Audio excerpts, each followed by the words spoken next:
एनालिटिकेबिलिटी and digital awareness का एक question paper है, सिद्धार्थ यूनिवर्सिटी का, कपिल वस्तु।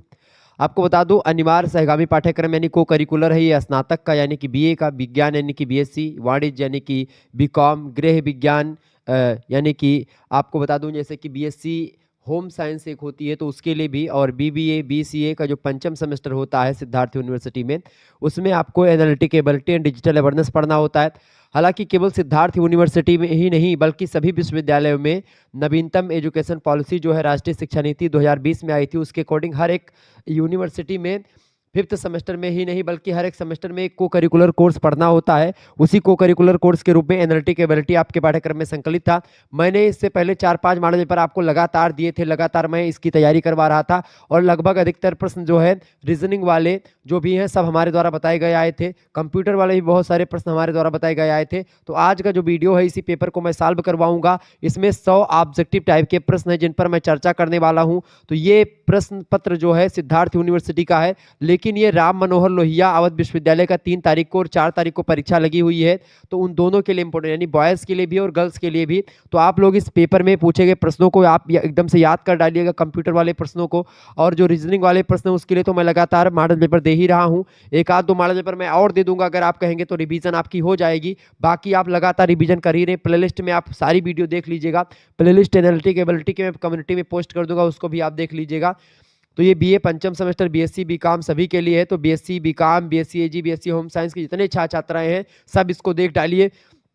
इससे पहले 2 यूनिवर्सिटी के क्वेश्चन पेपर को मैंने और सॉल्व करवाया है और ये 3 हो गया। तो ये तीनों क्वेश्चन पेपर जो होंगे अगर आप इन तीनों को ही देख लेंगे तो आपका काम हो जाना है। मैं तो कहूंगा जितना ज़्यादा वीडियो देख पाओ उतना ज़्यादा देख डालो मेरे भाई, बहुत महत्वपूर्ण होगा। तीव्र गति से मैं आगे बढ़ूंगा। आइए अब आगे बढ़ते। 31 तारीख को पेपर हुआ है, यानी कि ये पेपर आपका कितने तारीख को हुआ है भाई? 31 तारीख को, यानी कि आज ही ये पेपर हुआ है। और तुरंत बच्चे ने मेरे पास ये पीडीएफ सेंड कर दी, उसका बहुत बहुत धन्यवाद। और तुरंत मैंने इसको सॉल्व भी कर दिया।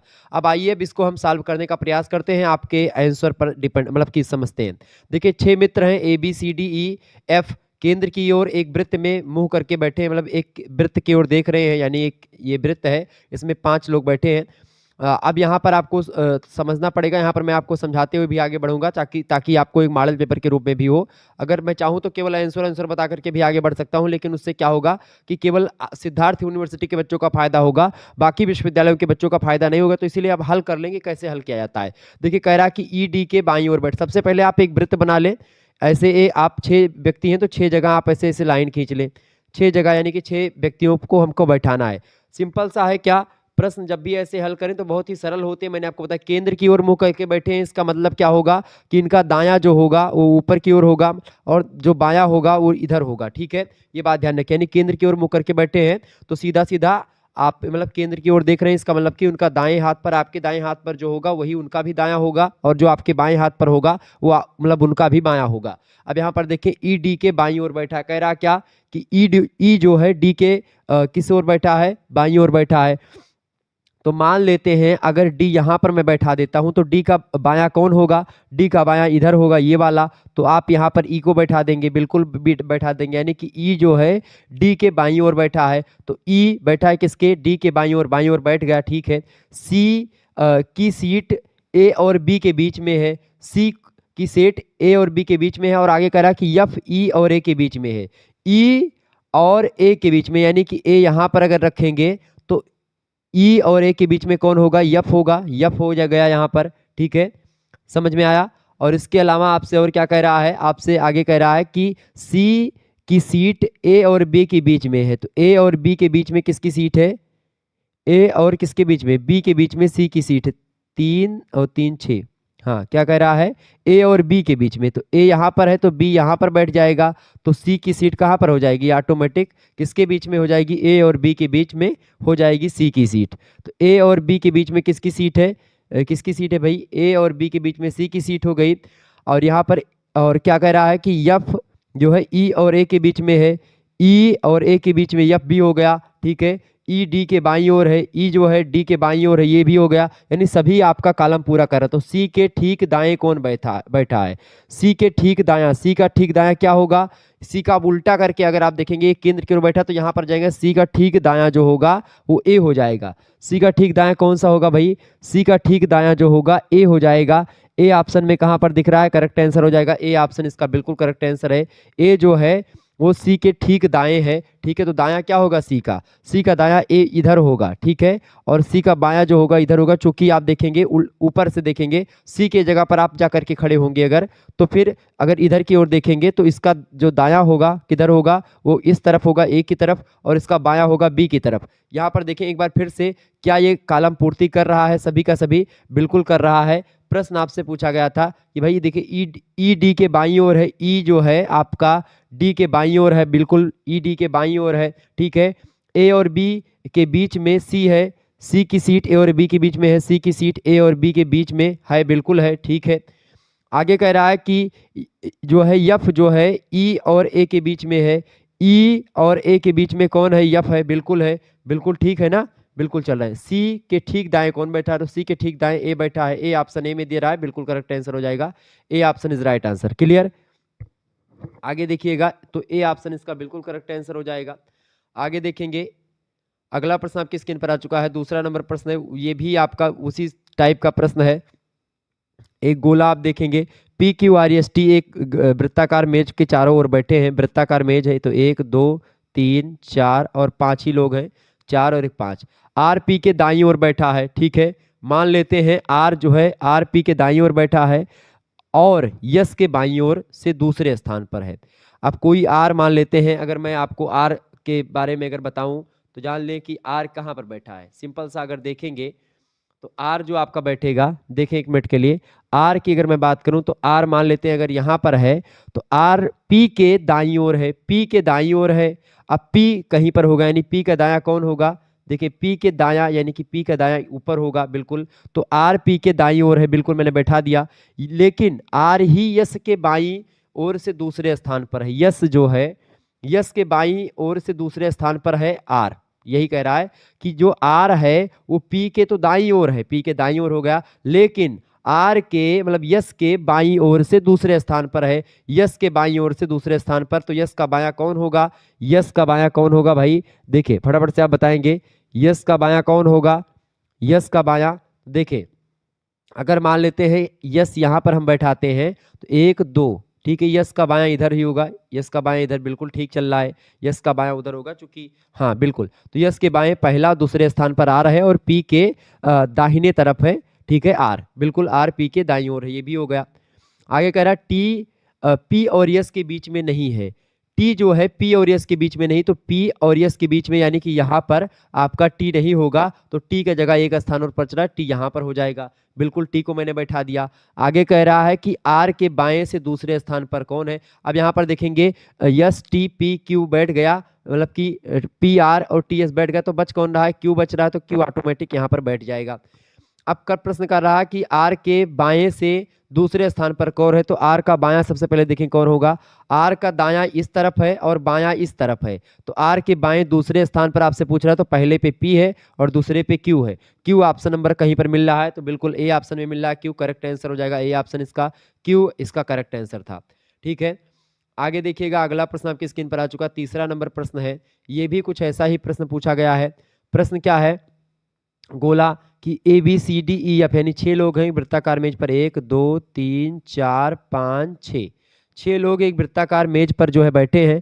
ए ई देखें, अब यहाँ पर एक चीज यहाँ पर चल रही कि यहाँ पर विपरीत उपरीत बोल रहा है, तो सीधा सीधा अब यहाँ पर दूसरी ट्रिक हमको लगानी पड़ेगी। दूसरी ट्रिक क्या कि ऐसे कर लें, ये, ठीक है, 6 लोग हो गए। अब यहाँ पर देखेंगे ए ई और एफ के बीच में है, बढ़िया है, बिल्कुल ठीक है, मैंने बैठा दिया। किसको किसको?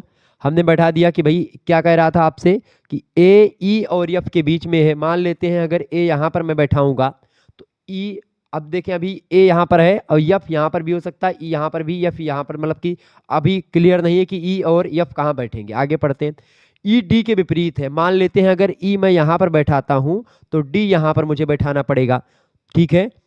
अगर मैं ई यहाँ पर बैठाऊंगा तो हमको यहाँ पर ही बैठाना पड़ेगा, मतलब कि डी। मान लेते हैं यहीं पर हमने बैठा दिया, चलो मैंने बैठा दिया इसको, ई के विपरीत डी बैठ गया, ठीक है। सी ई के पड़ोसी स्थानों में से किसी एक में नहीं है। सी जो है ई के पड़ोसी स्थानों में से किसी एक में नहीं है, तो ना तो ये सी इधर पड़ेगा ना इधर पड़ेगा, तो सी आपका इधर पड़ जाएगा। एक मिनट एक मिनट एक मिनट, ए और यफ के बीच में ए है, तो यानी कि यफ यहां पर होगा। आगे कह रहा है कि ई डी के विपरीत है, ई डी के विपरीत भी हो गया, क्लियर। चले, पड़ोसी स्थानों में से किसी, मतलब सी जो है ई के पड़ोसी स्थानों में से किसी एक स्थान पर नहीं है, तो मान लेते हैं ई का पड़ोसी स्थान एक ये हो गया और एक ये हो गया, तो यहां पर भी नहीं बचे बैठेगा, तो यानी कहां पर बैठेगा, कहां पर बैठेगा भाई, सी जो है तो ई के पड़ोसी स्थानों में से नहीं, तो यहां पर बैठेगा। अब बच कौन रहा है आपका, बच कौन रहा है भाई, ए बी, बी आपका बच रहा है, तो बी आपका यहां पर हो जाएगा, क्लियर। तो अब आपसे प्रश्न क्या कह रहा है, प्रश्न आपसे कह रहा है कि बी के विपरीत कौन बैठा है, बी के विपरीत कौन बैठा है, फटाफट से आप बताएंगे, बी के विपरीत कौन बैठा है बताइएगा।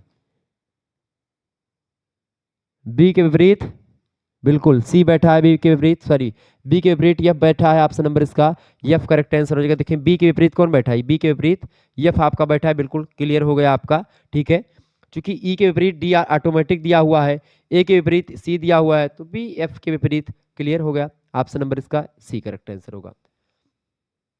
आगे देखेंगे, अगला क्वेश्चन आपकी स्क्रीन पर आ चुका है, चौथा नंबर प्रश्न है, A B C D E F वृत्त में खड़े हैं, यानी कोई वृत्त है इसमें खड़े हैं, बी डी और सी के बीच में है, कितने लोग हैं, 6 लोग हैं। अब देखें बी डी और सी के बीच में है, बी कोई है, मान लेते हैं बी ए है, सी और डी के बीच में है बी, ठीक है। मान लेते हैं कि बी जो है किसके किसके बीच में है, सी और डी के बीच में है, ए ई और सी के बीच में है, ए जो है किसके किसके बीच में है। अब अगर मान लेते हैं बी जो होगा, ए और यफ के बीच में कौन सा अक्षर होगा, ये प्रश्न करा। अच्छा यहाँ पर यफ डी के बाईं ओर, यफ जो है डी के दाईं ओर है, कोई यफ है जो डी के दाईं ओर है, तो डी मान लेते हैं अगर यहाँ पर होगा, यफ यहाँ पर बैठ जाएगा, ठीक है। तो बी और सी के बीच में बी है, मतलब कि डी और सी के बीच में बी है, तो डी यहाँ पर सी हो जाएगा। देखिए डी जो है डी और सी के बीच में बी हो गया, बिल्कुल हो गया, ठीक है।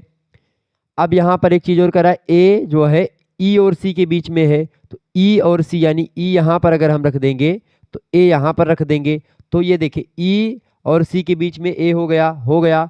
यफ डी के दाईं ओर है, यफ जो है डी के किधर ओर है, अब दाईं ओर, एक मिनट एक मिनट एक मिनट एक मिनट एक मिनट, डी का दायां कौन होगा, डी का दायां कौन होगा, तो डी यहां पर बैठेगा, तो सी और बी ऑटोमेटिक, तो एफ यहां पर हो जाएगा ऑटोमेटिक, ठीक है। यहां पर देखिए, अब देखिए क्लियर क्या, बी सबसे पहले कह रहा है बी डी और सी के बीच में है, तो बी जो है सी और डी के बीच में बैठ गया, बिल्कुल बैठ गया। ए जो है ई और सी के बीच में है, ए जो है ई और सी के बीच में बैठ गया, क्लियर। आगे कह रहा है यफ डी के दाईं ओर है, तो यफ जो है डी के दाईं ओर, डी का दायां कौन होगा, ऊपर होगा, तो डी के दाईं ओर है यफ, बिल्कुल बैठ गया। अब आपसे कह रहा है ए और यफ के बीच में कौन सा अक्षर है, ए और यफ के बीच में कौन सा अक्षर है, ए और यफ के बीच में कौन सा अक्षर पड़ेगा भाई, ए और यफ के बीच में, ए और यफ के बीच में ई अक्षर पड़ेगा, ई ऑप्शन नंबर डी में दिया, करेक्ट आंसर हो जाएगा डी ऑप्शन इसका। तो चौथे का करेक्ट आंसर क्या हो जाएगा, चौथे का करेक्ट आंसर हो जाएगा आपका डी, डी ऑप्शन बिल्कुल करेक्ट आंसर हो जाएगा, D option is right answer. आगे देखेंगे अगला प्रश्न, 5वां नंबर प्रश्न आप देखेंगे, A B C D E F केंद्र की ओर मुख करके जो है बैठे दीर्घ वृत्ताकार पथ पर, ठीक है। तो एक वृत्ताकार सीमा में खड़े हैं, बी एफ और सी के बीच में है, ठीक है। यहाँ पर क्वेश्चन जो बनाया है जिन्होंने 3 3 6, मतलब कि उतना जबरदस्त तरीके से नहीं बना पाए, सारे चैप्टर से इन्होंने प्रश्नों को नहीं रख पाए हैं, ठीक है। हालांकि कोई दिक्कत की बात नहीं है, चले जो भी था आपके लिए था, इसको मैंने आपको ऑलरेडी बता ही रखा था, खूब अच्छे तरीके से समझाया है। चले समझे इसको, प्रश्न क्या आपसे कह रहा है,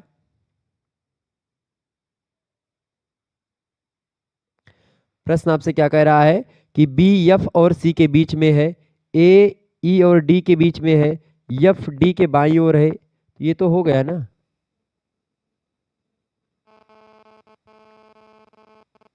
नहीं वही चीज नहीं, दूसरा है। चले, तो A B C D E F केंद्र की ओर मुख करके एक वृत्ताकार सीमा में खड़े हैं, बी एफ और सी के बीच में है। अब मैंने किया क्या, चले हल कर लेते हैं इसको भी भाई।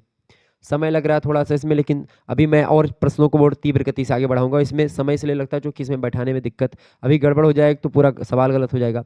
बी एफ और सी के बीच में है, तो मान लेते हैं कि बी जो है किसी इसके बीच में है, बी आपका किसकी इसके बीच में है, बी एफ और सी के बीच में है। अब मान लेते हैं अगर एफ यहाँ पर हो जाएगा तो सी यहाँ पर होगा और बी उसके बीच में होगा, मैंने बैठा दिया। सी के बीच में है, एफ और सी के बीच में कौन है, बी है, बिल्कुल हो गया। ए ई और डी के बीच में है, ए जो है ई और डी के बीच में है।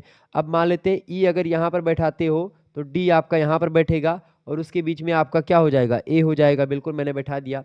एफ डी के बाईं ओर है, एफ जो है वो डी के,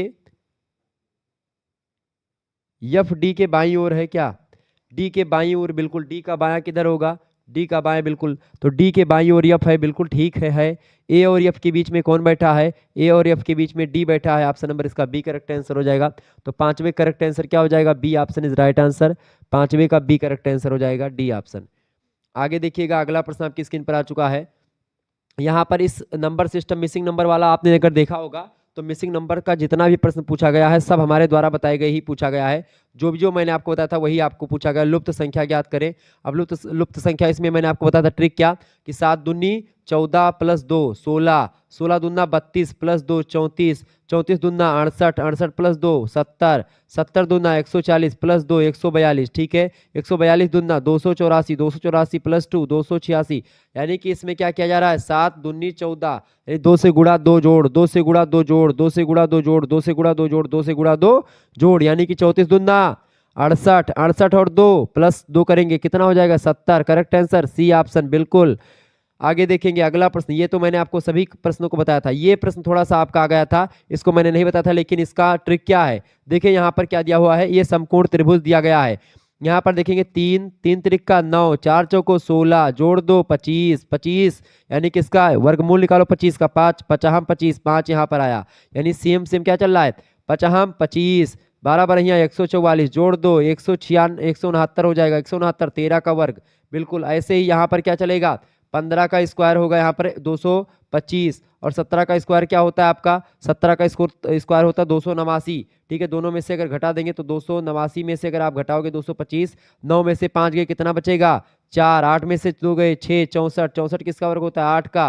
करेक्ट आंसर यहाँ पर क्या भरा जाएगा 8, 8 ऑप्शन में कहीं पर दिया है 8, यानी कि सी ऑप्शन इसका करेक्ट आंसर हो जाएगा। यानी कि लंब स्क्वायर कर्ण बराबर क्या होता है, यहाँ पर सूत्र अगर देखें, कर्ण स्क्वायर बराबर होता है लंब स्क्वायर धन आधार स्क्वायर, ठीक है। यही यहाँ पर फार्मूला चल रहा है सीधा सीधा। हालांकि यहाँ पर फार्मूला गणित कोई नहीं चल रही, कोई लगाने की जरूरत नहीं, सीधे सीधे आपको रीजनिंग की भांति ही मैंने आपको समझा करके दिखा दिया। लंब ये होता है, लंब कौन सी भुजा होती है, लंब ये होती है, और आधार ये होता है, कर्ण ये होता है। तो लंब स्क्वायर धन आधार स्क्वायर और आपका क्या आ जाएगा कर्ण स्क्वायर। तो कर्ण स्क्वायर यानी 5 का स्क्वायर आप करोगे बराबर, ठीक है, 3 का स्क्वायर प्लस 4 का स्क्वायर, ये सब बराबर होने चाहिए। अब देखें 3 त्रिका 9, 4 चौको 16, 16 9 25, पचाहम 25, तो 25 बराबर 25 के आ गया, यानी ऐसे ही आपको यहाँ पर भी चेक करना था। तो 8 अगर यहाँ पर रखेंगे बिल्कुल करेक्ट आंसर हो जाएगा सी ऑप्शन। नेक्स्ट क्वेश्चन आपकी स्क्रीन पर आ चुका है, इसको भी मैंने आपको बताया था, ये भी मिसिंग नंबर का आपका प्रश्न आपकी स्क्रीन पर आ चुका है। फटाफट से आप देखेंगे, देखें मैंने बताया था कि 7 दूनी 14 आ गया, ठीक है, 15 दूना 30 आ गया, 7 9 सत्ते 63 आ गया, ऐसे ही 15 9 135, 135 यहाँ 45 चौके 60 55 75 छक्का 90 सत्ते 5 अट्ठे 20 9 35 125, बिल्कुल correct answer 135, 135 is right answer C option. C option इसका बिल्कुल करेक्ट था। ये मिसिंग नंबर का ये भी मैंने आपको बताया था। इसमें क्या चल रहा है, इसमें क्या चल रहा है भैया, इसमें क्या चल रहा है, 1 का स्क्वायर करके क्या कि 1 का क्यूब करके 1 माइनस बराबर 0, 1 का क्यूब करोगे 1 आएगा, 1 माइनस 1 बराबर 0। ऐसे ही यहाँ पर 3 का क्यूब कर दो, 3 का क्या करोगे 2 का स्क्वायर करोगे, 2 का क्यूब करके, ठीक है, 2 का क्यूब करके 2 का क्यूब करो और 1 घटा 2 तो 2 दूनी 4 दूनी 8, 8 माइनस 1 बराबर कितना होता है 7, 7 आ गया यहाँ पर। ऐसे ही यहाँ पर क्या किया गया है 3 का क्यूब करके 1 माइनस कर दिया गया, 3 त्रिका 9 त्रिक 27, 27 माइनस 1 बराबर 26। ऐसे ही यहाँ पर क्या होगा 4 का क्यूब होगा, 4 चौको 16 चौको 64, 64 माइनस 1 बराबर 65, 65 करेक्ट आंसर कहीं पर दिया गया है 65 ऑप्शन में, बिल्कुल 65 क्या दिया गया है, 1 मिनट, 4 चौको 16 चौको 64, 64 माइनस 1 कितना होता है, 64 माइनस 1 63 होता है, तो 63 करेक्ट आंसर क्या हो जाएगा डी ऑप्शन। वो थोड़ा सा जल्दबाजी में मुझसे जो है 65 वैसठ निकल गया, तो उसके लिए माफ़ी चाहूँगा मैं, 63 होगा इसका डी ऑप्शन। तो ये सब मैंने आपको बताया भी था। आगे देखेंगे यहाँ पर क्या चल रहा है, यहाँ पर सीधे सीधे क्या चल रहा है भाई, फटाफट से आप देखेंगे यहाँ पर तिगड़म क्या चल रहा है भाई, फटाफट से आप बताओगे यहाँ पर तिगड़म क्या चल रहा है, आप सभी लोग बताएंगे। आप सभी को बिल्कुल क्लियर हो गया होगा यहाँ पर यफ आई को, यानी कि यफ का नंबर कितना होता है, यफ का नंबर क्या होता है, फटाफट से आप बताओगे यफ का नंबर क्या होता है, यफ का नंबर होता है आपका 6, ठीक है। ये आई का नंबर क्या होता है 9, ठीक है। ओ का नंबर क्या होता है 15, 9 और प्लस जोड़ो 6 कितना होता है 15, यानी कि यहाँ पर इन दोनों का प्लस करके बराबर ओ आ रहा है, ए प्लस जेड यानी ए 1 होता है। जे का नंबर कितना होता है, जे का नंबर बाबू 11, तो 11 1 कितना होता है 12, 12 पर कौन आता है 12 पर यल, बिल्कुल 1 मिनट, जे प्लस 1 यानी जे 10 नंबर पर आता है ना, जे 10 नंबर पर आता है, ए 1 नंबर पर 11 हो जाएगा, 11 नंबर पर आपका के आता है, बिल्कुल ठीक है। यानी दोनों को जोड़ करके जो आ रहा वही, तो ई का नंबर कितना है, ई का नंबर कितना होता है, ई का नंबर होता है 5, ठीक है। यम का नंबर कितना होता है, मैं तेरा हीरो यानी कि 13, तो 13 और 5 कितना 18 यहाँ पर भरा जाएगा। 18 के जगह पर कौन सा नंबर आता है, 18 नंबर पर आर आता है, तो आर भरा जाएगा। आर ऑप्शन में कहीं पर दिख रहा है, बिल्कुल B option are is right answer. आगे बढ़िए, तो बी ऑप्शन इसका करेक्ट आंसर हो जाएगा किसका, 10वें का बी ऑप्शन बिल्कुल करेक्ट आंसर हो जाएगा, 10वां प्रश्न का बी ऑप्शन। आगे देखेंगे अगला प्रश्न आपकी स्क्रीन पर आ चुका है, नहीं आर भरा जाएगा।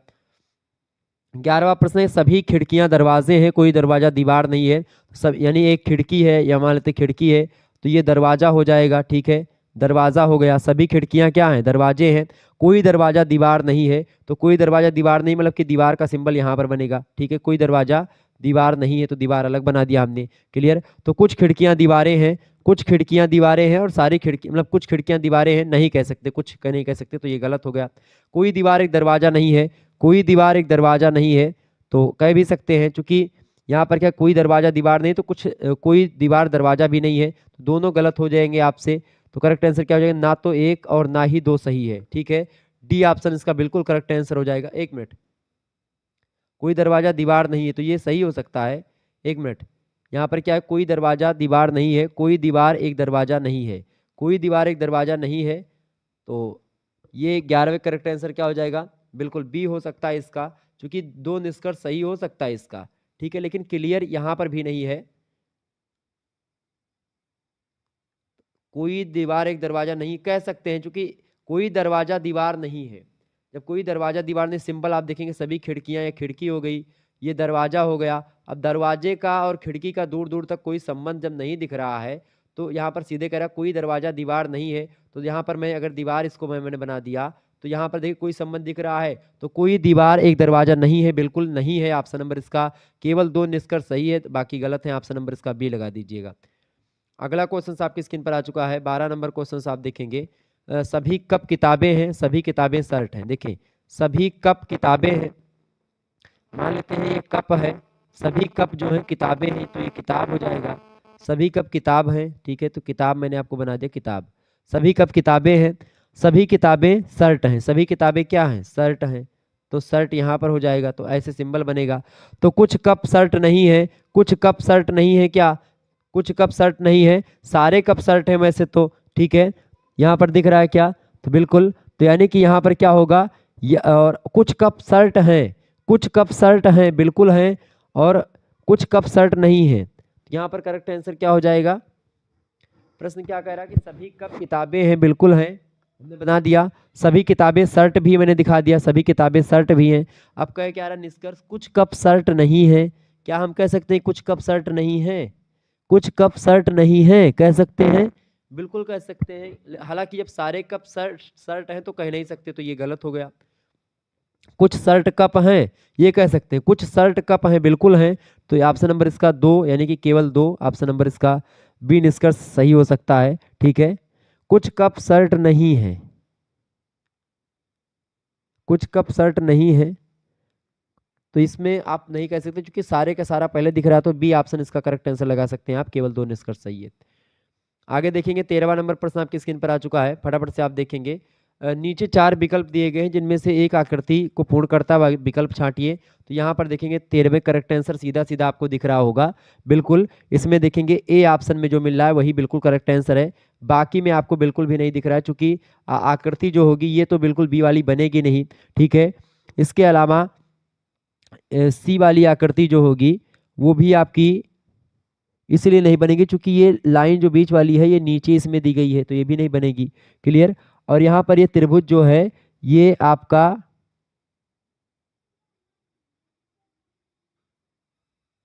ये यहाँ से जाकर के ऐसे मिलना चाहिए ये, ठीक है, नहीं सीधा त्रिभुज, तो यहाँ पर उल्टा त्रिभुज है, तो यहाँ पर उल्टा त्रिभुज है इसीलिए ये भी नहीं होगा। तो यहाँ पर ये होगा और सीधे दो लाइन यहाँ पर जाकर के ऐसे मिल जाएगी, तो इसमें ये तीनों ऐसे गलत हो गए, तो ऑप्शन नंबर इसका ए करेक्ट आंसर हो जाएगा। हालांकि ये लाइन जो है आपकी पूरी इधर आनी चाहिए लगभग में। ठीक है, तो ये ऑप्शन नंबर इसका ए, तो ए ऑप्शन बिल्कुल करेक्ट आंसर, जिन्होंने ए लगाया होगा उनका करेक्ट आंसर हो जाएगा। आगे देखिएगा चित्र ए, यहाँ पर चित्र ए। ठीक है, 14 नंबर क्वेश्चन आप देखेंगे, देखिए चित्र में से सही आकृति चुनिए। तो यहाँ पर क्या बनेगा आप देखें, सिंपल सा बढ़िया दिख रहा है आपको। यहाँ पर क्या बनने वाला है आपका, देखिए यहाँ पर आपका देखें एक तो फूल आपका बनेगा इस तरीके से, ठीक है, और एक आपका इस तरीके से बनेगा, यानी ये। तो यहाँ पर आपको क्या दिख रहा है, यहाँ पर ये दूर दिख रहा है, यहाँ पर आपको ये यहाँ पर कोना में मिला नहीं है, तो ये भी गलत हो जाएगा। ठीक है, एक बी और एक सी दिख रहा है आपको, लेकिन आप देखेंगे बी मतलब इसमें उतना क्लियर नहीं है, लेकिन सी जो है एकदम से बेस्ट आपका परफॉर्मेंस देगा, क्योंकि ये थोड़ा लंबा है ये थोड़ा छोटा है, ये थोड़ा लंबा है थोड़ा छोटा है, इसमें भी दिख रहा है। तो आपका इसमें सी करेक्ट आंसर होगा, C option is right answer. 14वें का सी करेक्ट आंसर हो जाएगा, 14वें का सी, तो सी जिन्होंने लगाया उनका बिल्कुल करेक्ट है, सी ऑप्शन इसका करेक्ट आंसर हो जाएगा। आगे देखेंगे अगला क्वेश्चन आपकी स्क्रीन पर आ चुका है, 15वें में से उत्तर सही आकृति का चयन करें। देखें इसमें क्या है कि जो मतलब सादा वाला गोला है वो छोड़ दीजिए, जो भरा वाला गोला है इस दिशा में उसका मुंह है, और फिर इसके बाद में भरे वाले गोले का मुख इस दिशा में है, फिर इस गोले का मुख इस दिशा में होगा, फिर ऊपर होगा। देखिए एक साइकिल चल रहा है, ये ऐसे एक चक्र चल रहा है, तो इधर पहले गया फिर इधर गया, तो अब इधर वाला जिस गोले में आपका इधर वाला पार्ट जो है रंगा होगा वही होगा। अब इधर वाला पार्ट रंगा है किसमें, इसमें रंगा है, बाकी किसी में नहीं रंगा होगा। देखिए इसमें ये रंगा वाला नीचे ये नहीं होगा, इसमें भी बगल में है ये भी नहीं होगा, इसमें ऊपर है ये भी नहीं होगा, यहाँ पर सीधे सीधे रंगा वाला पार्ट ये होगा और खाली वाला पार्ट ये होगा, यानी ए ऑप्शन इसका बिल्कुल करेक्ट आंसर था। आगे देखेंगे ए ऑप्शन चित्र ए इसका बिल्कुल करेक्ट आंसर है। आगे देखेंगे प्रश्न है, उत्तर आरेखों से श्रृंखला को पूरा करने वाले प्रश्न चिन्ह का उत्तर ज्ञात कीजिए, बताएं। अब इसमें यहाँ पर दो दो भुजाएं हैं इसकी, यहाँ पर तीन भुजा है, यहाँ पर चार भुजा, तो यहाँ पर कितनी भुजा होगी, पांच भुजा। देखिए पांच भुजा इनमें से किसमें दिख रही है, देखिए ये पंचभुज, एक दो तीन चार पांच, पांच भुजा। ठीक है, पंचभुज ऑप्शन नंबर इसका दो करेक्ट आंसर हो जाएगा, टू ऑप्शन। ठीक है,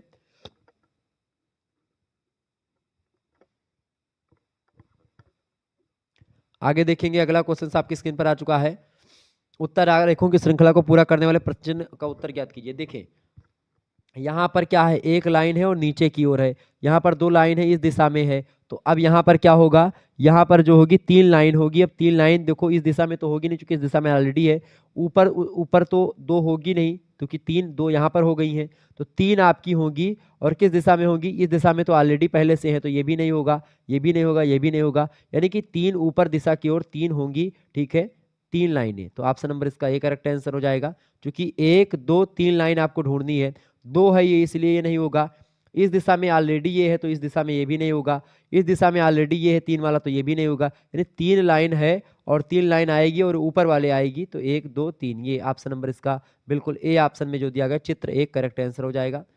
आगे देखेंगे अगला प्रश्न आपकी स्क्रीन पर आ चुका है, उस उत्तर चित्र का पता लगाएं जिसमें प्रश्न छिपा हुआ है। देखिए प्रश्न में आपको ये दिया है, इसमें से ये आकृति नहीं निकलेगी, इसमें भी से नहीं निकल रही है, इसमें से आप देखिए निकल रही ए ये ये निकल रही आकृति, यही आकृति तो निकालनी थी हमको, बिल्कुल निकल रही डी ऑप्शन। तो इसका चित्र क्या लगाएंगे, डी, बिल्कुल करेक्ट आंसर हो जाएगा, figure D is right answer. अगला प्रश्न आपकी प्रश्न पर आ चुका है, मतलब 19 नंबर प्रश्न आपको दिया गया है, तो ये घन वाले पे मैंने ज़्यादा रिसर्च नहीं किया, इसको छोड़ दीजिए। बाकी देखेंगे। अगला प्रश्न आपकी स्क्रीन पर आ चुका, 20 नंबर प्रश्न है। 20वां प्रश्न आपकी स्क्रीन पर आ चुका है। कई व्यावसायिक कार्यालय 2 से 4 मंजिलों वाली इमारतों में स्थित हैं। यदि किसी इमारत में 3 से अधिक मंजिल हैं तो निम्नलिखित में से कौन सा कथन सत्य होना चाहिए। चाहिए की बात करें, दूसरी मंजिल में लिफ्ट नहीं है, ये कह नहीं सकते। 7वीं मंजिल में लिफ्ट है, देखिए दूसरी मंजिल में अगर लिफ्ट नहीं है, 7वीं मंजिल में लिफ्ट है, इसका मतलब ये नहीं सारी मंजिलों में लिफ्ट होगी ना, नीचे से ऊपर तक लिफ्ट नीचे से ही तो जाएगी, बिल्कुल, तो ये भी आपका नहीं हो सकता। केवल तीसरी मंजिल के ऊपर की मंजिलों में लिफ्ट है, ये भी नहीं सही है। यहाँ पर क्या सीधा है कि सभी मंजिलों तक लिफ्ट के द्वारा पहुंचा जा सकता है, बिल्कुल ये करेक्ट आंसर हो सकता है, इसका डी ऑप्शन इसका बिल्कुल राइट आंसर है। आगे देखेंगे, अगला प्रश्न कह रहा है कि कुछ पुरुष निश्चित रूप से बुद्धिमान है, अन्य निश्चित रूप से बुद्धिमान नहीं है, लेकिन मध्यवर्ती पुरुषों में हमें कहना चाहिए कि बुद्धिमान बुद्धिमान क्या। हाँ, बुद्धिमान मुझे लगता है कि इसलिए या नहीं, मुझे उसे बुद्धिमान कहने के लिए इच्छुक नहीं होना चाहिए। निम्नलिखित में से लेखक का इरादे कि अच्छी तरीके से दर्शाता है। देखिए, उन पुरुषों को बुद्धिमान कहना जो आश्चर्यजनक रूप से बुद्धिमान नहीं है, इस अवधारणा का अनुचित अशुद्धता के साथ उपयोग करना चाहिए, ये भी नहीं ठीक है। प्रत्येक अनुभवजन्य अवधारणा में स्पष्टता की एक डिग्री होती है, नहीं। किसी को बुद्धिमान कहना या ना कहना किसी की मतलब किसी की बुद्धि पर निर्भर करता है कि वो किसको बुद्धिमान कहता है, वो अपने किस मानदंड के हिसाब से कहता है, तो सी ऑप्शन इसका लगा सकते हैं। Calling someone intelligent or not depend upon one's win. आगे देखेंगे, 22 नंबर क्वेश्चन आपकी स्क्रीन पर आ चुका है। कथन कह रहा है कि प्रति 700 निवासियों पर एक डॉक्टर है। 16 वार्ड जिनमें प्रत्येक वार्ड में वार्डों की संख्या के बराबर डॉक्टर हैं। 16 वार्ड हैं जिनमें प्रत्येक वार्ड में वार्डों की संख्या के बराबर, प्रत्येक वार्ड में वार्डों की संख्या के 16 वार्ड हैं, वार्डों में वार्डों की संख्या के बराबर कितने हैं डॉक्टर, यानी 16 डॉक्टर आपको पड़ेंगे। तो यहाँ पर एक कह रहा है कि इस शहर में कितने डॉक्टर प्रैक्टिस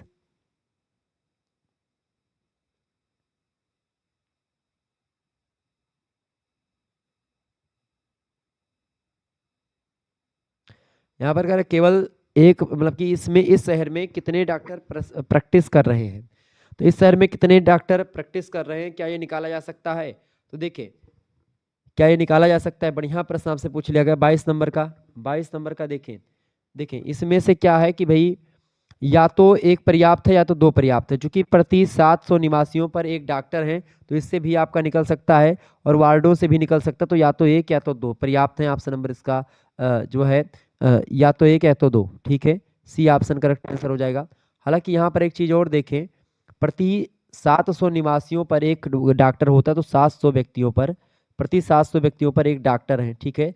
तो आप ये बता सकते हैं कि शहर में कितने डॉक्टर प्रैक्टिस कर रहे हैं, आप ये बता सकते हैं कैसे, क्योंकि कितने डॉक्टर प्रैक्टिस कर रहे हैं बात कर रहे हैं ना, तो प्रैक्टिस करने को आप नहीं बता सकते हैं कितने प्रैक्टिस कर रहे हैं, कितने डॉक्टर हैं अगर पूछा जाता तो आप बता पाते कि भाई हाँ प्रति 700 निवासियों पर एक डॉक्टर है, तो आप बता सकते हैं कि भाई हाँ यह डॉक्टर जो है 700 निवासियों पर अगर एक डॉक्टर है तो पूरी जनसंख्या निकाल लेते, मान लेते हैं कि जनसंख्या जितनी थी तो उस पे हिसाब से पर 700 के हिसाब से हम निकाल लेते। तो यहाँ पर क्या होगा, कितने डॉक्टर शहर में प्रैक्टिस कर रहे हैं ये नहीं बता सकते, तो केवल इसमें अच्छा इसमें क्या है 16 वार्ड है जिनमें प्रत्येक वार्ड में वार्डों की संख्या के बराबर डॉक्टर हैं, तो आप बता सकते केवल दो पर्याप्त है जबकि केवल एक पर्याप्त नहीं है, ये भी नहीं, या तो यहीं पर सी करेक्ट आंसर हो जाएगा इसका, या तो एक या तो दो, क्योंकि दोनों के हिसाब से, क्योंकि अब यहाँ पर अगर हिंदी के हिसाब से देखेंगे कि भाई इसमें कितने डॉक्टर प्रैक्टिस कर रहे हैं, अब कौन प्रैक्टिस कर रहा है कौन क्या कर रहा है उससे ज़्यादा हमको अपने से मतलब नहीं है, सीधा सीधा ऑप्शन नंबर इसका सी लग रहा है मेरे हिसाब से। बाकी आपके हिसाब से क्या लगता है वो भी आप बता सकते हैं कमेंट में, लेकिन सी ऑप्शन इसका यूनिवर्सिटी का डिपेंड करती है, उस पर देखेंगे। आगे देखेंगे, अगला प्रश्न आपकी स्क्रीन पर आ चुका है। कथन आपसे कह रहा है कि साहिल ने अगले ही दिन अपना जन्मदिन मनाया जिस दिन अरुण ने अपना जन्मदिन मनाया, यानी साहिल ने, मान लेते हैं साहिल ने एक दिन मानते जन्मदिन मनाया साहिल ने, ठीक है, और उसके अगले ही दिन अरुण ने अपना जन्मदिन मनाया, साहिल ने मान लेते हैं किसी दिन मनाया तो अरुण ने उसके अगले दिन यानी अरुण ने फिर उसके दूसरे दिन मनाया।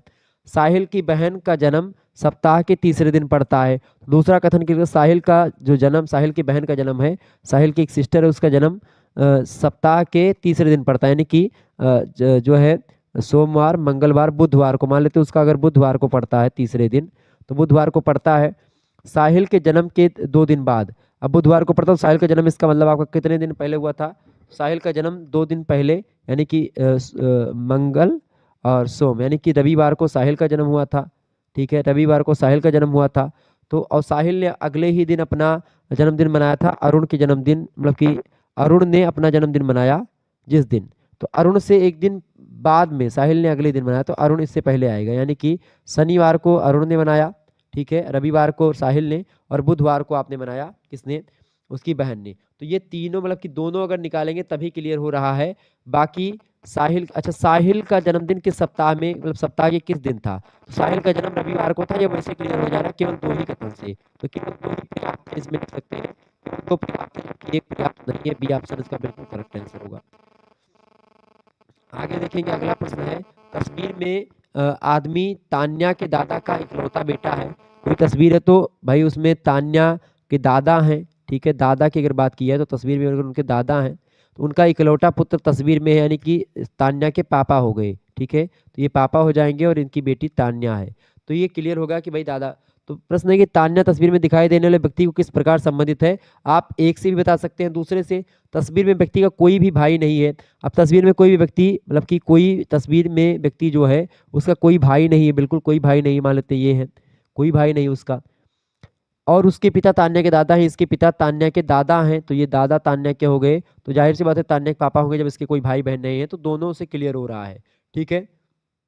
तो इसका क्या लगा सकते हो, या तो एक पर्याप्त है या तो दो पर्याप्त है, ठीक है, सी ऑप्शन इसका करेक्ट आंसर हो जाएगा 24 का, 24 का सी ऑप्शन।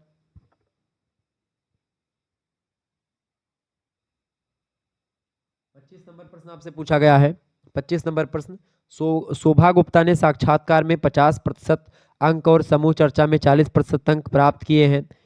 वह पिछले 8 वर्षों से काम कर रही है, जिसमें 4 साल एक बैंक में प्रबंधक क्रेडिट के रूप में 60% अंकों के साथ बीए की डिग्री पूरी करने के बाद उसका जन्म 12 सितंबर 1978 को हुआ था। अब ये बताइए, मामला महाप्रबंधक अग्रिम को भेजा जाना है या डाटा निर्णय के लिए अपर्याप्त है, यदि मामले को कार्रवाई कार्यकारी निदेशक के पास भेजा जाना होता है, तो इसका करेक्ट आंसर सी बेटर लग रहा है इसमें, ठीक है।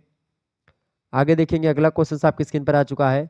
प्रकाश गोखले का जन्म जो है 4 अगस्त 1977 को हुआ था। उन्होंने स्नातकोत्तर में 65% अंक और स्नातक में 68% अंक प्राप्त किया है, और वह स्नातकोत्तर पढ़ाई की पूरी करने के बाद पिछले 10 वर्षों से एक बैंक में अग्रिम विभाग में काम कर रहे हैं।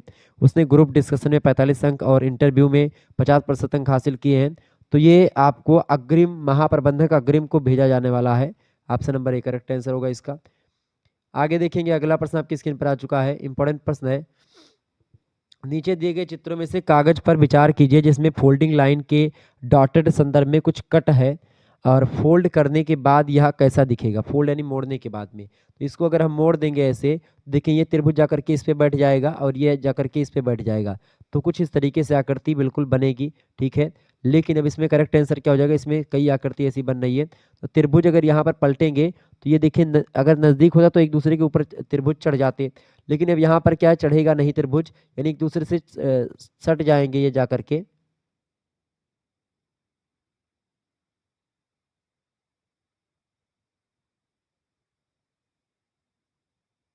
अच्छा, एक दूसरे के ऊपर एकदम से चढ़ जाएंगे, क्योंकि ये किनारे है और ये भी किनारे, तो जाकर के जब इस पे होगा तो एकदम से चढ़ जाएगा, यानी कि त्रिभुज एकदम से बन जाएगा। डी ऑप्शन इसका बिल्कुल करेक्ट आंसर हो जाएगा, D option is right answer इसका, तो 27 का डी ऑप्शन बिल्कुल करेक्ट था, ठीक है।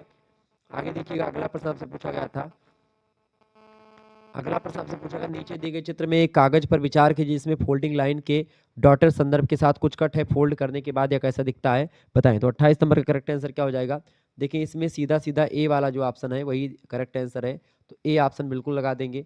आगे देखिएगा, अगला प्रश्न है, कंप्यूटर का जनक कौन है। अब यहाँ पर कंप्यूटर से ही रिलेटेड प्रश्न बहुत सारे हैं, ठीक है, रीजनिंग आपकी यहीं पर खत्म, कुछ बाद में प्रश्न रीजनिंग के हैं उनको हम चर्चा कर लेंगे अभी जब पेपर देखेंगे लास्ट में, ठीक है। कंप्यूटर का जनक कौन है, फटाफट से आप बताएंगे, what is the father of computer, computer के जनक कौन है बताएं। 29 का करेक्ट आंसर क्या हो जाएगा, बी ऑप्शन, चार्ल्स बेबेज जो हैं वो कंप्यूटर के जनक हैं, बिल्कुल करेक्ट आंसर है बी ऑप्शन। आगे देखिएगा, अगला प्रश्न आपकी स्क्रीन पर आ चुका है, 30 नंबर प्रश्न है निम्नलिखित में से कंप्यूटर की सही परिभाषा क्या है।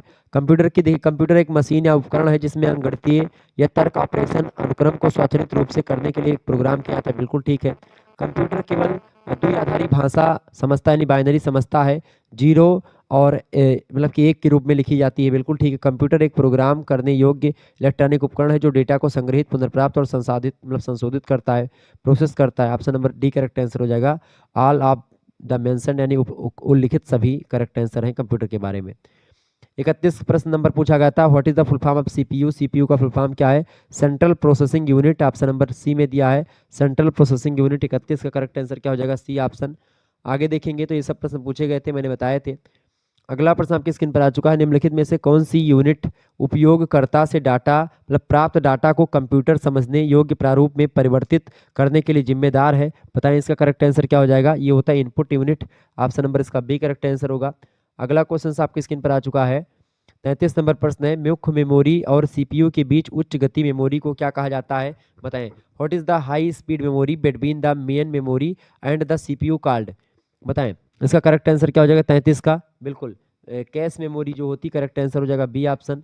अगला प्रश्न है 34 नंबर, एक कंप्यूटर में मेमोरी के दो मूल प्रकार हैं, बताएं। Two basics types of memory in a computer are, तो करेक्ट आंसर इसका क्या हो जाएगा? 34 का बी ऑप्शन, प्राथमिक और द्वितीयक यानी primary and secondary, B option. Next question आपकी स्क्रीन पर आ चुका है, M S word comes under यानी एम एस वर्ड के अंतर्गत क्या आता है? एम एस वर्ड के अंतर्गत इनमें से जो आता है वो आता है दस्तावेज उत्पादन यानी कि document production. Option number A correct answer होगा। 36 नंबर प्रश्न है, the keyboard shortcut for making font bold is यानी फॉन्ट को बोल्ड बनाने के लिए कीबोर्ड शॉर्टकट कौन सा प्रयोग करते हैं? तो 36 का करेक्ट आंसर क्या हो जाएगा? B option, CTRL plus B correct answer हो जाएगा इसका, बी ऑप्शन। नेक्स्ट क्वेश्चन आपकी स्क्रीन पर आ चुका है, किस मौजूदा दस्तावेज को बदलना दस्तावेज कहलाता है? Changing an exciting document is called the document, बताएं। 37 नंबर करेक्ट आंसर क्या हो जाएगा? सी ऑप्शन, संपादन करना, एडिटिंग उसको बोलते हैं। किसी मौजूदा दस्तावेज को बदलना दस्तावेज कहलाता है एडिटिंग, संपादन। Option number C correct answer होगा। अगला प्रश्न है, बोल्ड इटालियन नियमित को डैश के रूप में जाना जाता है, तो ये सब क्या है? ये सब क्या है? एक फॉन्ट शैली है, font style. Option number A correct answer हो जाएगा।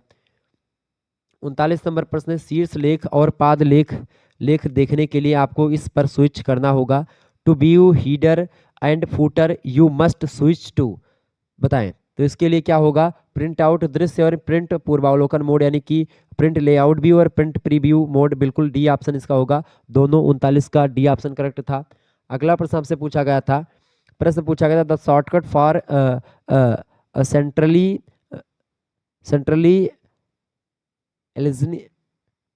अलाइनिंग अ टेक्स्ट यानी कि किसी पाठ को केंद्रीय रूप में संरेखित करने का शॉर्टकट क्या है? इनमें से बताएं कौन सी कुंजी? तो इसका करेक्ट आंसर क्या हो जाएगा? बिल्कुल सी ऑप्शन, CTRL प्लस ई, इसका करेक्ट आंसर हो जाएगा सी ऑप्शन 40 का। आगे देखिएगा, अगला प्रश्न आपकी स्क्रीन पर आ चुका है, किसी दस्तावेज को अंतिम क्रिया को पूर्ववत करने की शॉर्टकट कुंजी कौन सी है? ये बढ़िया प्रश्न है, बताएं। What is the shortcut key to undo the last action in a document? इसका करेक्ट आंसर हो जाएगा C option, CTRL plus Z, बिल्कुल D option, C option.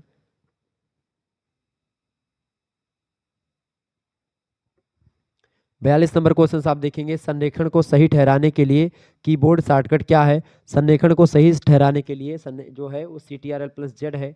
Option number इसका सी करेक्ट आंसर हो जाएगा 42 का सी ऑप्शन बिल्कुल करेक्ट आंसर होगा। आगे देखेंगे, अगला क्वेश्चन है, दस्तावेज बनाने के लिए आप फाइल मेनू पर नया आदेश का उपयोग करें, बिल्कुल ठीक है, सी ऑप्शन न्यू, ठीक है। यानी for creating a document you use new command eight file menu, option number इसका सी करेक्ट आंसर होगा। अगला प्रश्न आपकी स्क्रीन पर आ चुका, पोर्ट्रेट एंड लैंडस्केप आर यानी चित्र और परिदृश्य हैं। चित्र और परिदृश्य क्या होते हैं? 44 का करेक्ट आंसर क्या हो जाएगा? तो ये पृष्ठ अध्यन्यास होते हैं, पेज ओरिएंटेशन होते हैं, ठीक है। अगला प्रश्न आपसे पूछा गया था, सिमर, स्पार्कल टेक्स्ट या फिर ब्लिंकिंग बैकग्राउंड आदि को किस रूप में जाना जाता है? तो इसको हम किस रूप में जानते हैं? इसको जानते हैं पाठ प्रभाव यानी कि टेक्स्ट इफेक्ट्स के रूप में। Option number D correct answer हो जाएगा 45 का। 46 नंबर क्वेश्चन आप देखेंगे, प्रश्न है, स्वर सुधार मूल रूप से आपके द्वारा टाइप करते समय डैश शब्दों को प्रतिस्थापित करने के लिए डिजाइन किया गया था। तो 46 का करेक्ट आंसर क्या हो जाएगा? सी ऑप्शन, गलत वर्तनी को यानी कि मिसस्पेल्ड को मतलब कि स्वतः सुधार मूल रूप से आपके द्वारा टाइप करते समय गलत वर्तनी वाले शब्दों को प्रतिस्थापित करने के लिए डिजाइन किया गया था। नेक्स्ट क्वेश्चन आप देखेंगे, 47 नंबर प्रश्न आपकी स्क्रीन पर आ चुका है, नया दस्तावेज बनाने के लिए कुंजी पटल शॉर्टकट क्या है? नया दस्तावेज बनाने के लिए जो शॉर्टकट कुंजी पटल है वो CTRL+N होता है। ऑप्शन नंबर इसका बी करेक्ट आंसर होगा। अगला प्रश्न है the background of any word document, किसी भी वर्ड दस्तावेज की पृष्ठभूमि क्या होती है? बताएं। 48 का करेक्ट आंसर क्या हो जाएगा? बिल्कुल, वह रंग है जिसे आपने विकल्प मेनू के तहत वो पूर्व निर्धारित किया है। Option number B correct answer हो जाएगा। अगला क्वेश्चन आपकी स्क्रीन पर पूछा गया था। प्रश्न है सभी वर्ड दस्तावेजों के लिए डिफॉल्ट फाइल एक्सटेंशन क्या है? 49 का करेक्ट आंसर क्या हो जाएगा? बिल्कुल, इसका करेक्ट आंसर हो जाएगा डी ऑप्शन डॉट डॉक्स। ठीक है, डी ऑप्शन इसका करेक्ट आंसर हो जाएगा। और what is the default file extension for all word document? तो वर्ड डॉक्यूमेंट ये होगा docs dot docs. Option number D correct answer होगा। अगला क्वेश्चन आपकी स्क्रीन पर आ चुका है। प्रश्न है the keyboard shortcut for making font italic, यानी फॉन्ट इटैलिक बनाने के लिए, फॉन्ट इटैलिक बनाने के लिए कीबोर्ड शॉर्टकट क्या है? तो फॉन्ट इटैलिक बनाने के लिए शॉर्टकट कीबोर्ड जो है CTRL+I। ऑप्शन नंबर इसका बी करेक्ट आंसर होगा। अगला क्वेश्चन आप देखेंगे।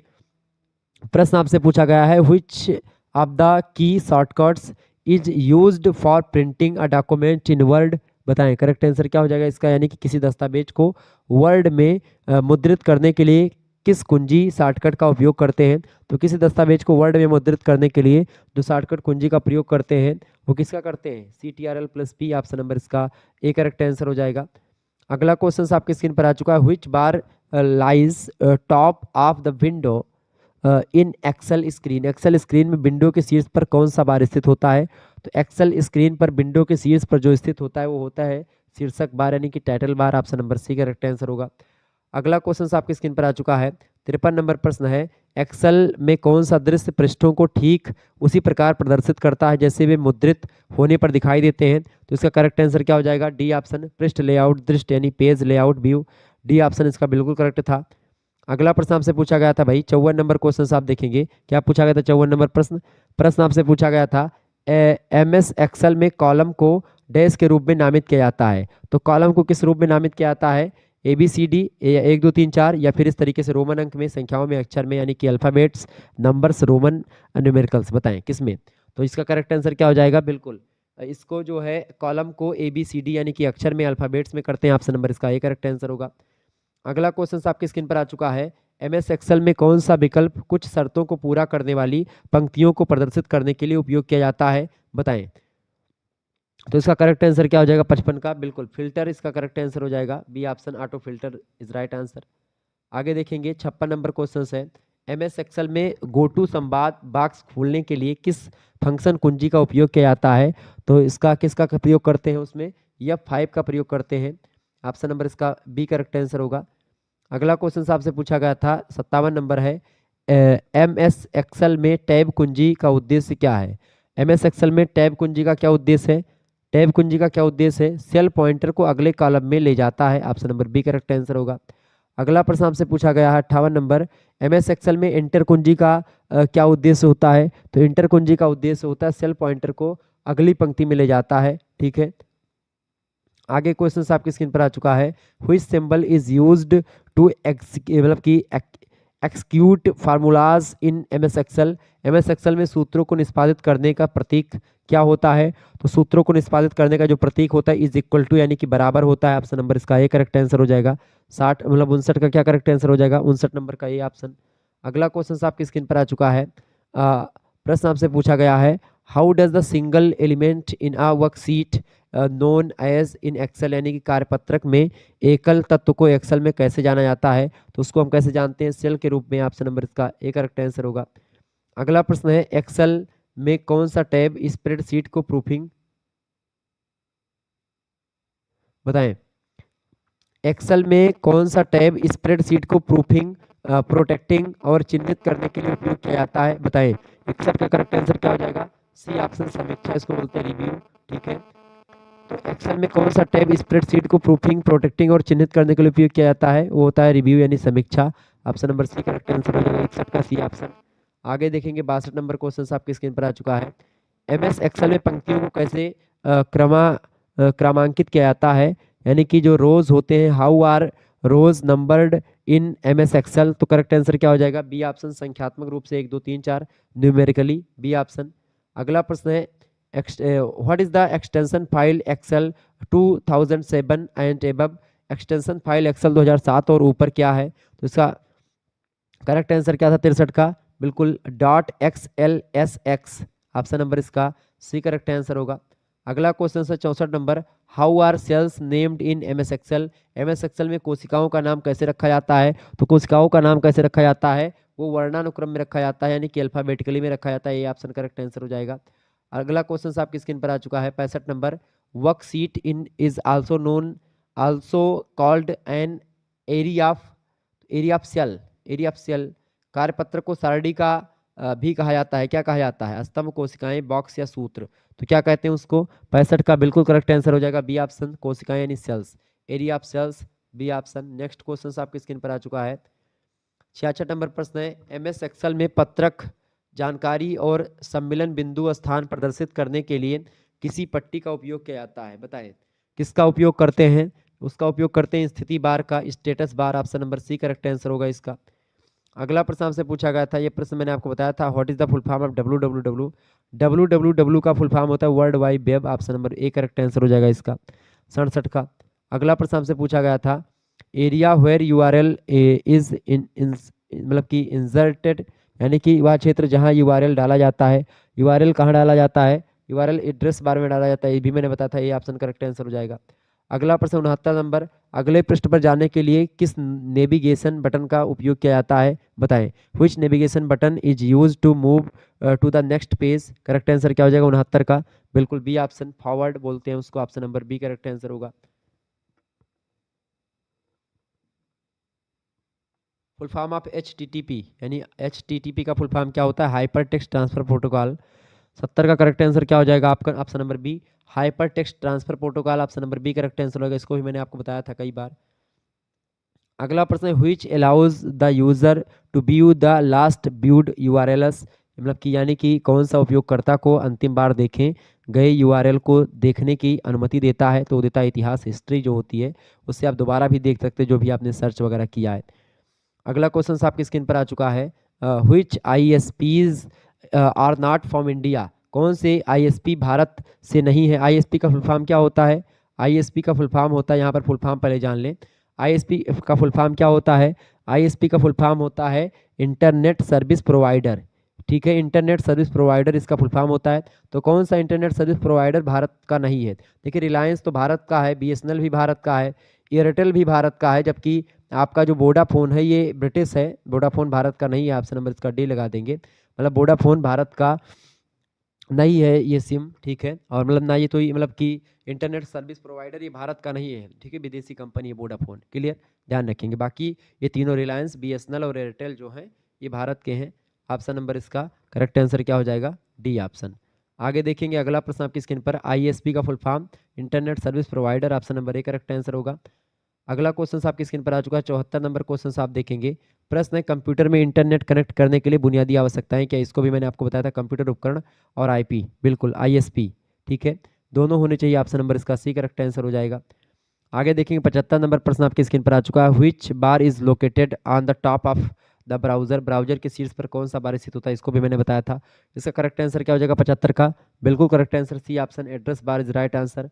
अगला क्वेश्चन आपकी स्क्रीन पर आ चुका है, निम्नलिखित में से कौन सा आमतौर पर पीड़ित की हर ऑनलाइन गतिविधि पर नजर रखता है, पृष्ठभूमि में सभी डेटा संकलित करता है और इसे तीसरे पक्ष में भेजता है? ये क्या, इसका करेक्ट आंसर क्या हो जाएगा 76 का? स्पाईवेयर बोलते हैं उसको, option number C correct answer हो जाएगा। आगे देखेंगे अगला क्वेश्चन आपकी स्क्रीन पर आ चुका है, निम्नलिखित में से कौन सा वाक्यांश किसी और रचना या विचार लेने और अपने लाभ के लिए इसका उपयोग करने का वर्णन करता है? बताएं इसका करेक्ट आंसर क्या हो जाएगा? सी ऑप्शन, साहित्यिक चोरी, ऑप्शन नंबर इसका सी करेक्ट आंसर हो जाएगा। अगला प्रश्न है, किस प्रकार का मालवेयर या मेलवेयर इसे दोहराता है या क्लोन नहीं करता? बताएं करेक्ट आंसर इसका क्या हो जाएगा? What kind of malware does not replaced और क्लोन इटसेल्फ थ्रू इन्फेक्शन? बताएं करेक्ट आंसर क्या हो जाएगा 78 का? 78 का बिल्कुल डी ऑप्शन, ट्रोजन्स बोलते हैं उनको, Trojan, option number D correct answer होगा। अगला प्रश्न आपकी स्क्रीन पर आ चुका है, सिस्टम हैकिंग में सबसे महत्वपूर्ण कदम है, the most important step in system hacking is password crack करना। ऑप्शन नंबर इसका ए करेक्ट आंसर हो जाएगा, क्रैकिंग पासवर्ड। नेक्स्ट क्वेश्चन आपके स्क्रीन पर आ चुका है 80 number, which of the following is the at least the least strong security inscription, यानी कि निम्नलिखित में से कौन सा सबसे कम मजबूत सुरक्षित इंस्क्रिप्शन है। इनमें से सबसे कम मजबूत जो इंस्क्रिप्शन है इनमें से वो है BEP. Option number C correct answer हो जाएगा। ये सबसे कम मजबूत सुरक्षित जो है इंस्क्रिप्शन है। 80 का करेक्ट आंसर क्या हो जाएगा, 80 नंबर का करेक्ट आंसर हो जाएगा option number C. Next question आप देखेंगे, अगला प्रश्न 81 नंबर, what does PCT stand for, PCT का पूरा नाम क्या है। पीसीटी का पूरा नाम क्या है, 81 करेक्ट आंसर क्या हो जाएगा, पीसीटी का पूरा नाम होता है private communication technology. Option number D correct answer हो जाएगा इसका।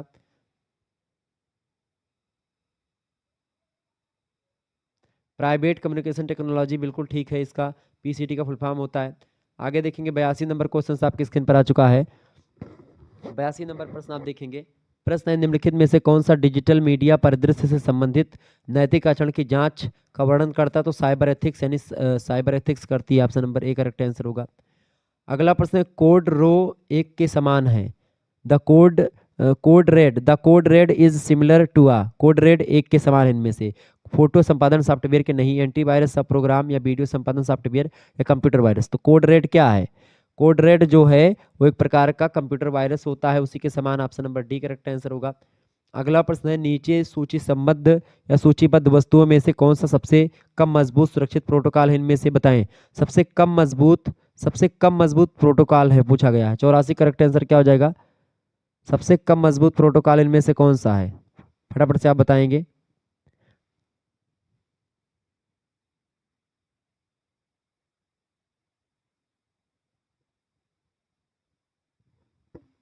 इसमें से सबसे कम मजबूत प्रोटोकॉल की अगर बात करें, देखिए इसमें सबसे ज़्यादा मजबूत तो HTTPS से सुरक्षित है। हालांकि इसको अभी छोड़ दें, इस पर मैंने चर्चा करी तो मैंने ज़्यादा वाला इसमें ध्यान दिया था, हालांकि छोड़ दो इसको अभी। आगे देखेंगे अगला प्रश्न 85 नंबर, डीएनएस एक डोमेन नाम का अनुवाद इनमें से किससे करता है, बताएं। एक डीएनएस जो है एक डोमेन नाम का अनुवाद इनमें से किससे करता है। 85 करेक्ट आंसर क्या हो जाएगा इसका, बिल्कुल ऑप्शन नंबर इसका बी करेक्ट आंसर हो जाएगा, आईपी। ठीक है, अगला क्वेश्चन आप देखेंगे, प्रश्न है वर्णमाला में के और आर अक्षरों के बीच में कौन सा अक्षर आता है, तो के और आर के बीच में यन और ओ दोनों आते हैं। हालांकि दोनों जो हैं आप देखेंगे अगर लिखेंगे तो क्या होता है, के और आर अक्षरों के बीच में कौन सा अक्षर आएगा वर्णमाला में। ठीक है, तो देखेंगे ABCDEFGHIJKLMNO, के, यल, यम, यन, ओ, पी, क्यू, आर, यहाँ पर देखेंगे। अब यहाँ पर दो अक्षर अगर इधर से हम हटा दे रहे हैं, दो इधर से हटा दे रहे हैं, तो इसके बीच में आप देखें कौन सा अक्षर पड़ा, यन और ओ पड़ा, तो पहले आप यन आ रहा तो यन लगा देंगे, यन या ओ में से कोई एक। ठीक है, आगे देखेंगे अगला क्वेश्चन आपकी स्क्रीन पर आ चुका 87 नंबर। 87 नंबर प्रश्न की अगर बात की जाए तो यहाँ पर ग्रैंड फादर लिखा हुआ है, ग्रैंड फादर शब्द के प्रत्येक दूसरे अक्षर को हटा दिया जाता है, तो कौन सा अक्षर बाएं से छठा होगा, तो यहाँ पर जी हो सकता है, option number D correct answer होगा इसका। अगला प्रश्न है, यदि एक कार घोड़े की तरह है तो एक विमान किसकी तरह होगा। कार देखें, कार जो है एक बनाई हुई चीज़ है, घोड़ा प्राकृतिक चीज़ है, ऐसे विमान जो है बनाई हुई चीज़ है, पक्षी प्राकृतिक चीज़ है, दोनों आकाश में उड़ते हैं। Option number A correct answer होगा। अगला प्रश्न 89 नंबर, यदि एक पुस्तक एक पुस्तकालय की तरह है तो एक फूल जो है किसकी तरह है। यदि एक पुस्तक पुस्तकालय की तरह तो एक फूल एक गुलदस्ता। ऑप्शन नंबर इसका सी करेक्ट आंसर हो जाएगा। यहाँ पर उद्यान संयंत्र या पेड़ नहीं होगा, गुलदस्ता होगा, सी ऑप्शन। ठीक है, आगे देखें 90 नंबर प्रश्न आपकी स्क्रीन पर आ चुका है, एक व्यक्ति अपनी पत्नी से 3 वर्ष बड़ा, यहाँ पर ऑप्शन से प्रश्न लगेगा, एक पत्नी अपने किससे बड़ा है। एक व्यक्ति जो है अपनी पत्नी से 3 साल बड़ा है, ठीक है, और अपने पुत्र से 4 गुना बड़ा है। यदि 3 वर्ष के बाद में पुत्र 15 वर्ष का हो जाता है तो पत्नी की वर्तमान आयु क्या है। प्रश्न बड़ा ही जबरदस्त पूछा गया है। अब यहाँ पर आपको देखना पड़ेगा क्या, एक सिंपल सा मैं आपको बता दूं साधारण सा फार्मूला। देखें ऑप्शन आप देखें, इसमें 90 का ऑप्शन क्या देखेंगे, ऑप्शन देखिए, ऑप्शन नंबर अगर यहाँ पर देखिए, मान लेते हैं कि क्या पूछा गया है, पत्नी की वर्तमान आयु, मान लेते हैं पत्नी 45 साल की है। अब जब पत्नी 45 साल की है तो पति जो है, एक व्यक्ति अपनी पत्नी से 3 वर्ष बड़ा है, यानी अपनी पति से कितना बड़ा होगा वो 3 वर्ष, यानी कि कितना हो जाएगा वो 48 साल का है। ठीक है, 48 साल का है। अपने पुत्र से 4 गुना बड़ा है, क्या अपने पुत्र से 4 गुना बड़ा, यानी कि 12 चौको 48, यानी 12 साल का उसका लड़का है, 12 चौक 48। ठीक है, तो 12 साल का उनका लड़का है और उससे 4 गुना बड़ा है। मान लेते 3 साल के बाद में उसका पुत्र 15 साल का हो जाता है। 3 साल के बाद में पुत्र, जाहिर सी बात है 3 साल 12 में जोड़ोगे 15 हो जाएगा, यानी ये 48 बिल्कुल सटीक, 45 बिल्कुल सटीक बैठ रहा है। तो यहाँ पर करेक्ट आंसर क्या हो जाएगा इसका, डी ऑप्शन 45 वर्ष। ठीक है, 45 वर्ष की उसकी पत्नी है। ठीक है, व्यक्ति 48 साल का है और पुत्र उसका कितने साल का है, वो 12 साल का पहले है और 15 साल का 3 साल के बाद में हो जाएगा। ठीक है, हो जाता है। आगे देखेंगे, ऐसे यहाँ पर भी आप जोड़ लीजिए। यहाँ पर सीधे सीधे कह रहा कि जो है यदि उनकी आयु का योग 152 वर्ष है तो उनकी वर्तमान आयु क्या है। वर्तमान आयु आपसे पूछ रहा है कि वर्तमान आयु क्या है, तो आपको सीधा सीधा निकालना है। देखें 50 वर्ष का अंतर है किसकी किसके बीच में, एक्स और उसके दादाजी के बीच में 50 वर्ष का अंतर है। मान लेते हैं हम यहाँ पर जो है 25 और 75 मानते हैं तो 50 वर्ष का अंतर आ जा रहा है। लेकिन 25 और 75 में आप देखेंगे 6 वर्षों के बाद में अगर आप जोड़ें, 6 वर्षों के बाद में, तो 25 में 6 साल जोड़ो कितना हो जाएगा, 25 छा कितना होता है, 25 छा 31 और 75 छा 71, इसको जोड़ो कितना होता है, 1 1 2 7 3 10, 102 ये आता है, नहीं जोड़े नहीं आएगा। यानी इसमें सबसे बड़ा जो दिख रहा है 95, इसको जोड़ेंगे तो बिल्कुल आ जाएगा। देखिए सबसे पहली बात 45 और 95 50 का अंतर है, 50 का अंतर दादा और उसके पुत्र में। मान लेते पुत्र जो है उसका, दादा जो मतलब कि नाती जो है 45 साल का है, बाबा 55 मतलब 95 साल का है, 50 वर्ष का अंतर है, बिल्कुल है दोनों में। 6 साल के बाद में तो 45 का था, 6 साल के बाद में कितना हो जाएगा वो, 45 साल के बाद में कितना साल का हो जाएगा, 45 साल के बाद में हो जाएगा वो 51 साल का, और ये हो जाएगा 102 साल का। ठीक है, 101 साल का। ठीक है, 95 और 6 101, तो एक एक जोड़ दो, 2 5 और 152, बिल्कुल करेक्ट आंसर आपका क्या हो जाएगा, सी ऑप्शन इसका बिल्कुल करेक्ट था, 45 और 95। ठीक है, आगे देखिएगा अगला क्वेश्चन आपकी स्क्रीन पर आ चुका है। यहाँ पर 92 से लेकर के 96 तक जानकारी दी गई है। अच्छा, इसको मैंने हल कर लिया है, तो इसको मैंने हल किया हुआ है, तो इसको लेकर के आप बिल्कुल टेंशन ना लें। अब यहाँ पर मैं आपको यहाँ पर हल करके एक बार दिखा दे रहा हूँ फिर से आपको। यहाँ पर सीधा सीधा कह रहा है कि एक परिवार में 7 व्यक्ति हैं जिनके नाम PQRSTN है, उनकी आयु अलग अलग है, वे सभी एक दूसरे के क्रम में से संबंधित हैं और इस जानकारी दी गई है कि टी जो है क्यू से बड़ा है। मान लेते हैं टी कोई है, वो किससे बड़ा है, क्यू से बड़ा है, टी आपका क्यू से बड़ा है। ठीक है, पी क्यू से बड़ा है। ठीक है, पी जो है वो क्यू से बड़ा है, क्यू से बड़ा कौन है, पी क्यू से बड़ा है। ठीक है, लेकिन टी से छोटा है, क्यू जो है मतलब पी जो है क्यू से बड़ा लेकिन टी से छोटा है, यानी टी से छोटा है, टी भी बड़ा है उससे। क्लियर, तो ये हो गया आपका, एक मिनट,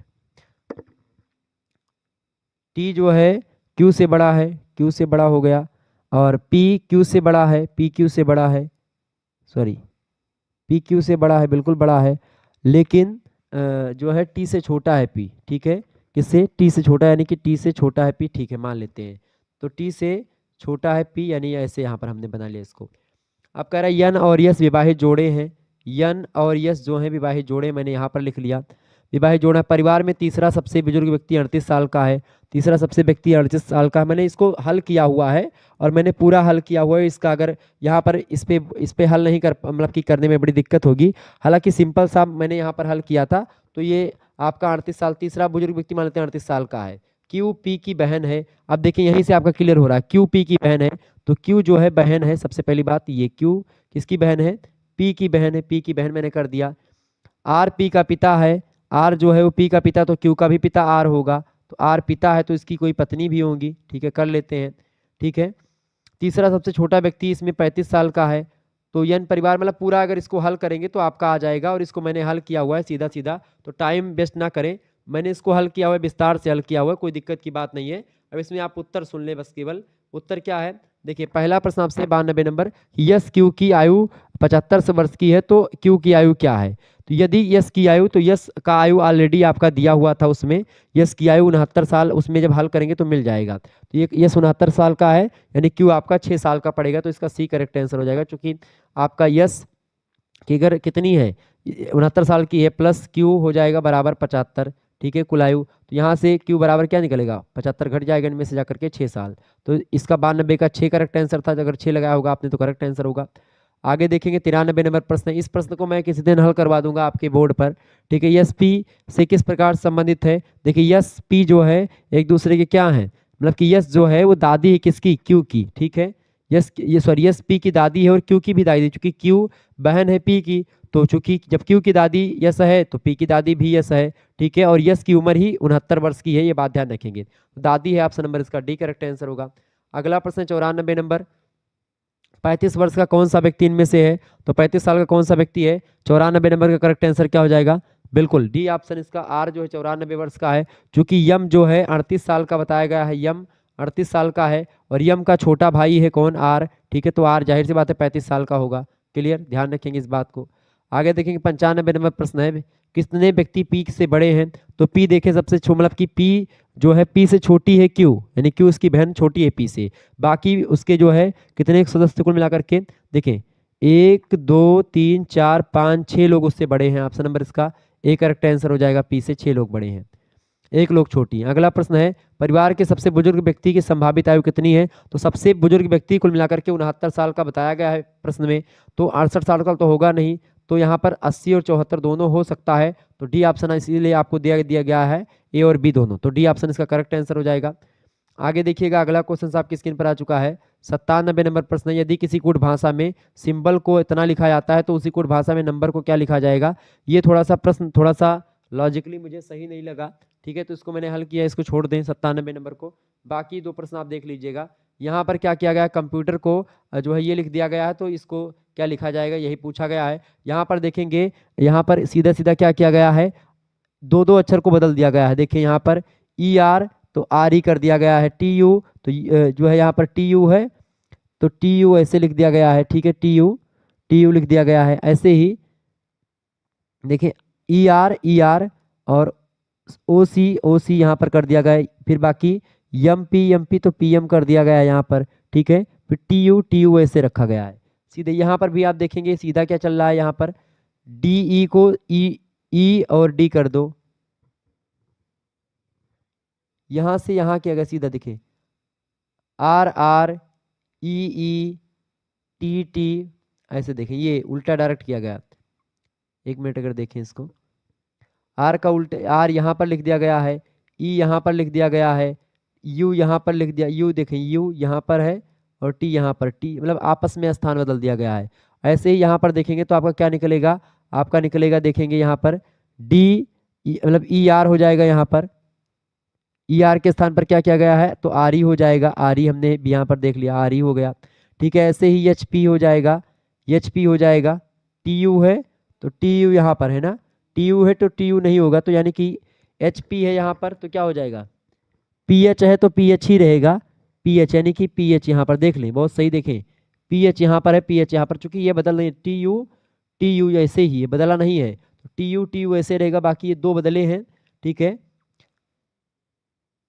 और ये दो बदला है, ये दो बदला है, बीच वाला टी यू वाला नहीं बदला है, तो ये नहीं बदला है। देखिए आई सी अगर यहाँ पर देखेंगे तो यहाँ पर क्या है, सी आई है तो आई सी हो जाएगा, और डी ई है तो ई डी हो जाएगा, यानी कि यहाँ पर इसका सी ऑप्शन बिल्कुल करेक्ट था, लेकिन बी ऑप्शन बहुत सारे लोगों ने लगा दिया होगा, क्योंकि क्या उन्होंने देखा कि डायरेक्ट उन्होंने देखा कि भाई ये बदल रहा है, हालांकि इसमें सारा का सारा बदलना चाहिए, ठीक है। लेकिन यहाँ पर अगर प्रश्न के हिसाब से देखेंगे तो यहाँ पर टी यू जो लिखा है यहाँ पर भी टी यू ही लिखा है, ठीक है, इसमें संशोधन नहीं किया गया है।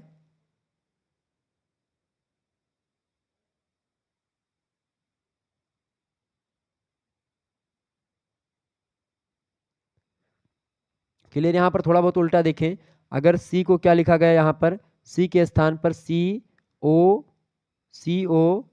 M P T U E R लिखा गया था, यहाँ पर क्या लिखा गया है, यहाँ पर लिखा गया है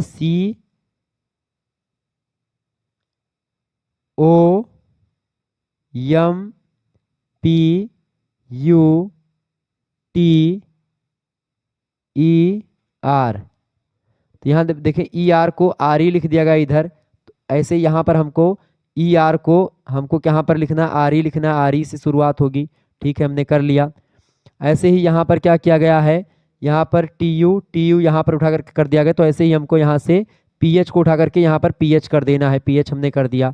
यहाँ पर क्या किया गया है आगे, फिर क्या किया गया है, पी एम कर दिया गया, एम पी को पी एम कर दिया गया है, हमने भी इधर उधर आपस में स्थान बदल दिया, पी एम कर दिया, तो यहाँ पर भी हम क्या करेंगे, यहाँ पर भी हम क्या करेंगे, पीएच को मतलब कि यहाँ पर पीएच था, मतलब पीएच कर दिया। फिर आई आई सी था, यहाँ पर क्या था, सी आई था, तो हमने आई सी कर दिया। आई